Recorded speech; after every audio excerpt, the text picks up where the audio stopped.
who are even cynical enough to say the whole thing was faked and staged to show that they can rescue. I don't really care which it is at this point, but it's a statement of state failure. Let's be very frank. And it is the basis of the FT editorial of yesterday. We have to be careful what we do as citizens, as governments, that everything counts. Look, our country is not growing as an economy. By the way, the same FT editorial yesterday said Nigeria's economy has stalled since 2015, which is very true. I saw it about to stall. I said so at an event in Ibadan at the launch of the Ibadan School of Government. Once 2015 began with dirigist kind of resonating statements made outside of the country by the president of the country, I knew that we're going to have very difficult economic times. It's not so difficult to replicate Venezuela, and we're such a classic, tool. And I just read in those statements, my goodness, we're not careful, we're going to be Venezuela. Sadly, that seems to have come so we need to be very careful how we act. The world is watching. Investment flows into Nigeria have been waning because of these perceptions. We cannot afford to do things like that. When in doubt, shut up.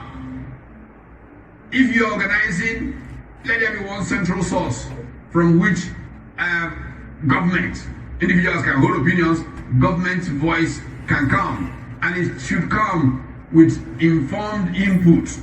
And this is what that whole episode brings out. We really need to organize government differently in our country. Even when there is a federal and a state side to things, surely coordination is possible to ensure that we don't leave the impression to the world that we're sort of unserious people. Because to be very frank with you, that's how the world generally sees governing in Nigeria, as sort of unserious. And we shouldn't let that happen. We have a duty to these young people who we should be preparing to hand this state to. Again, that FT interview made the point about the youth of Nigeria, the young people who organize the NSAS protests. They are ready. I'd like to see this country move to them. I'd like to see the last part of my own struggles as helping get them ready to run this country, because those who have run it with a huge deficit. They've consumed their bit, consumed their parents' bit, consumed a significant part of their children's, and even trying to consume their grandchildren's future. And we must not let that happen. So, I think that bringing seriousness in the government matters. If you could just hold your thoughts, we have breaking news. It's already on the screen there that Asuu has called off his 10-month-old strike. The Academic Staff Union of Nigerian Universities, Asuu, has called off his 10-month-old strike, and students are now expected to return to the classrooms. Sorry, Prof, to interrupt. No, it's a very important interjection, because that's part of state failure. I mean, how can you have a country where for 10 months people are not going to school, undergraduates are not going to school, and you're trying to prepare the next generation? We got trouble. The problem is that many of us are not thinking deeply enough to realize the consequence of this kind of thing. No society can function like this and expect to compete with those who are functioning exactly opposite to them. It's a competitive world. How can you go up against the South Koreans like this? Go up against the Chinese? Go up against the Indians? We need to be thinking in those terms. Well, Prof, before we go, we have just about 2 minutes. You've referenced the Financial Times editorial twice in the course of this conversation. Are you saying that you agree with the Financial Times editorial? Because if you look at it, there's nothing that editorial is saying that is either new or original. As far back as 2013, John Campbell wrote a book, Nigeria Dancing on the Brink. And there's that phrase also in that Financial Times editorial, saying Nigeria is tottering on the brink. We have these apocalyptic descriptions, but Nigeria is still here. Yeah, why do you want to keep dancing on the brink? It's a joke about Nigeria that, the country is so incredible, it always goes to the edge and something holds it back. You know what that does? It just creates uncertainty. I read a book in 1998 titled Managing Uncertainty.